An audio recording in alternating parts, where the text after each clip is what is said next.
Allah, selanjutnya kajian kita fikih tentang cara ataupun sholat qashar ya.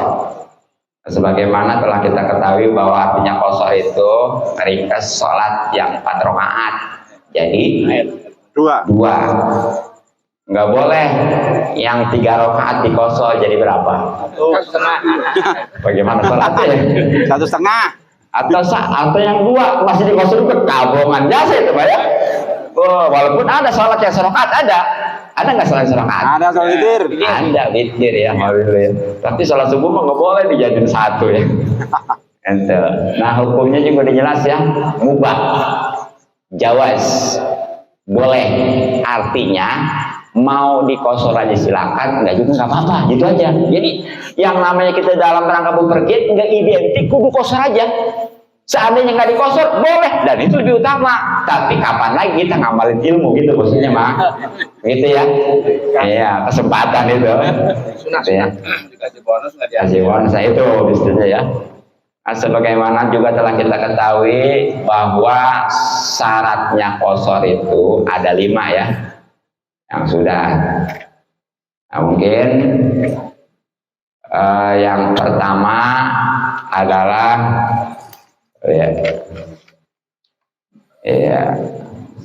yang pertama adalah perjalanannya bukan dalam rangka maksiat ya, minimal mubah ya, seperti dagang, apalagi sunama seperti silaturahmi, terlebih lagi kalau wajib mah seperti bayar utang wajib tuh ya. Nah, kalau yang maksiat itu nggak boleh kosor walaupun dalam perjalanan. Nah yang kedua, syaratnya qashar itu perjalanannya adalah 16 farsah. Mungkin kemarin udah disimpulkan 16 farsah itu minimal menurut kesepakatan muktamar ya, itu 81 km. Jadi jangan asal perjalanan aja, lihat dulu ada nggak 81 km, kalau nggak boleh. Tapi ini pun benar-benar bukannya karena 81 muter-muter di Jakarta, nggak boleh juga itu mah. Jadi kalau dipikir lebih daripada 81, tapi muter-muter di Jakarta atau di kota bumi aja, itu tetap nggak boleh ya. Jadi ini benar-benar jarak tempuh cuma searah aja, jadi bukan buat pulang pergi gitu ya. Cuma arah kita seperti ke Bandung gitu ya. Nah, jelas Bandung udah lebih daripada 200 kayak kurang lebih ya. Nah terus yang ketiga kemarin adalah yang dikosornya itu adalah sholat yang 4 rakaat tadi udah disinggung ya, nggak boleh yang 3 rakaat apalagi 2. Nah sekarang yang keempatnya syarat qashar itu adalah sebagaimana dikatakan warobihu, yang keempat ayanwiya, hendaklah niat al musafiru, orang yang musafir al qasra akan qashar lis sholati, untuk sholat malihomi sabarang dengan takbiratul ihram dengan sholat isya. Jadi intinya nih sholat qashar yang keempat ini kudu tahu nih. Jadi walaupun sholat qashar itu hukumnya mubah, tapi ketika kita melaksanakan kudu tahu ilmunya. Sama sholat sunnah juga tuh, padahal mas sunnah dikerjakan dapat pahala juga dosa, tapi ilmunya wajib. Jadi nggak bisa asal dia sholat sunnah aja, ataupun dalam hal ini sholat qashar aja gitu ya. Jangan sembarangan qashar. Baru ditanya apa hukumnya, terus berapa syaratnya, nggak tahu, nggak sah itu. Makanya udah tahu tadi ya. Yang 3 pertama bukan maksiat, keduanya perjalanannya itu udah memenuhi syarat 81 km sekurang-kurangnya, dan yang ketiganya barusan itu apa namanya yang dikosor itu sholat yang bangsa 4 rakaat. Nah yang keempatnya sekarang nih itu orang yang musafir khususnya yang mau qashar itu kudu niat qashar waktu bareng dengan takbiratul ihram. Jadi beda nih dengan zaman ya. Kalau jamak mah niatnya itu cukup di sholat yang pertama, apalagi jamak takhir itu bukan di sholat, tapi di waktu yang pertama. Adapun kalau qashar mah itu setiap rakaat, itu mau nyebutin qashar atau mau rakaat aja sama aja seperti gini. Contoh, kita qashar sholat zuhur, usolli padzuhri banyak maksurotan ya. Lillahi ta'ala, saya sholat fardhu di qashar karena Allah Ta'ala. Jadi atau nggak disebut qasharnya, maksurotannya, Cuma rokaat ini, usolli pada zuhri rokaat ini lillahi ta'ala. Saya sholat pada zuhur 2 rokaat karena Allah ta'ala. Jadi itu juga. Sebab nggak mungkin 2 rokaat kalau nggak dikosor. Dan nggak mungkin dikosor kalau bukan 2 rokaat. Makanya itu nggak mesti ada kosron aja, nggak percik maksurun aja. Cukup walaupun rokaat ini juga udah jadi. Itu karena nggak mungkin 2 rokaat kalau nggak dikosor. Gitu ya. Jadi gitu nih. Nah, kemudian yang terakhir nih, wal khamisu, dan yang kelima al-layatama. Hendaklah ia musafir itu tidak ngamum mengikuti fizukin pada bagian min sholatnya bimukimin kepada orang yang mukim bima yusolli, yakni kepada yang sholatan tamatan sebagai sholat yang sempurna.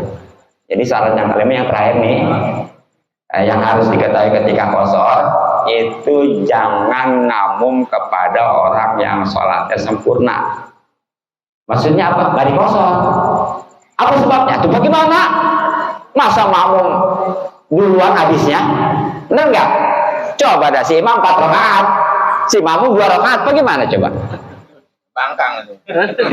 Kalau si imamnya 2 rakaat, si makmum 2, si makmum 4, mau wajar ya?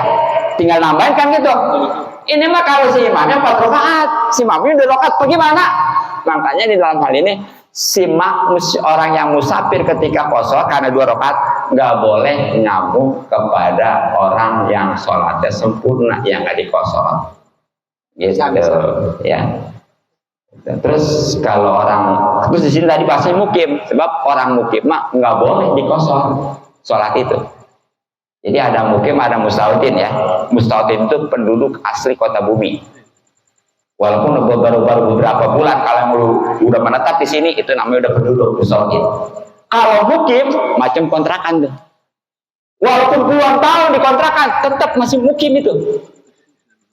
Jadi beda mukim, beda mustautin. Kalau mustautin boleh dipakai hitungan sholat Jumat yang 40 yang 40. Tapi kalau mukim nggak boleh.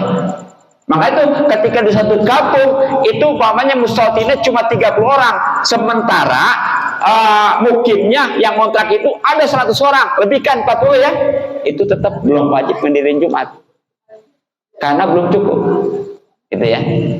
Nah, jadi kalau mukim mah itu nggak boleh sholat itu dikosor, apalagi mustautin mah ya, gitu. Sebab kalau mukimah itu masuknya kepada yang udah menetap. Namun bedanya dengan musafir gimana? Minimal orang ke suatu tempat kalau sudah 3 hari itu udah bukan musafir lagi. Contoh, saya ke Bandung nih. Kalau umpamanya di Bandung itu masih 1, 2 hari, 3 hari masih boleh kosor sholat. Tapi kalau udah lebih dari 3 hari udah nggak boleh. Begitu bedanya. Sebab kalau udah 3 hari itu bahasanya udah mukim. Walaupun bukan mustautin gitu ya. Nah kalau di bawah 3 hari, apalagi dalam perjalanan jelas, itu masih musafir dan boleh sekali untuk kosor sholat. Jadi itu. Nah, lias mula supaya mencakup al-musafiru, orang yang musafir, al-mutima dengan yang menyempurnakan sholat. Nah kenapa tadi kudu ada bahasa penekanan sholatnya sempurna? Sebab kadang-kadang nih musafir juga tadi karena memang hukumnya dari sholat kosor itu boleh, mau dikosori silakan, enggak juga apa-apa ya. Jadi walaupun tuh si imamnya musafir, kalau sholatnya disempurnakan nggak boleh, namun kasih imam seperti itu. Contoh, umpamanya Ustadz Nurdin sama Ustadz Nanang nih sama-sama musafir, ya. Ustadz Nanang itu jadi imam, tapi nggak dikosor, boleh nggak? Boleh nggak? Boleh lah. Tadi kan hukumnya boleh. Artinya mau dikosor silakan, nggak juga? Nggak apa-apa. Sementara Ustadz Nurdin mah dikosor, boleh nggak? Boleh. Boleh lah, apalagi jangan ngamuk dulu, jangan. Oh, belum ya. Ya maaf ya, sip ya. Ya jadi ini ceritanya 2 orang nih. Ya Ustaz Nanang sama Ustaz Nurdin ya, masing-masing boleh ya. Itu boleh kan semua tuh. Ustaz Nanang mau disempurnakan 4 rakaat, Ustaz Nurdin mau 2 rakaat boleh. Nah ketika ngamun nih, umpamanya Ustaz Nanang 4 rakaat, Ustaz Nurdin 2 rakaat, Ustaz Nurdin ngamun ke Ustaz Nanang, nggak boleh. Tapi kalau sebaliknya, boleh nggak? Ustaz Nanang ngamun ke Ustaz Nurdin, boleh. Boleh, karena itu menambahin. Paham? Jadi yang nggak boleh itu orang yang sholatnya di qasr 2 rakaat ngamuk kepada orang yang sholatnya sempurna. Tapi kalau sebaliknya orang sholatnya sempurna ngamuk ke orang yang kosong boleh. Makanya ketika kita di suatu kampung kita ada orang musafir, dia sholat kosong, kita ngamuk, boleh nggak? Boleh. Mantep. Berarti udah paham, kalau udah paham cukup sampai di sini. Mudah-mudahan manfaat. Assalamualaikum warahmatullahi wabarakatuh. Waalaikumsalam warahmatullahi wabarakatuh. Bismillahirrahmanirrahim. Allahumma shalli ala Muhammad wa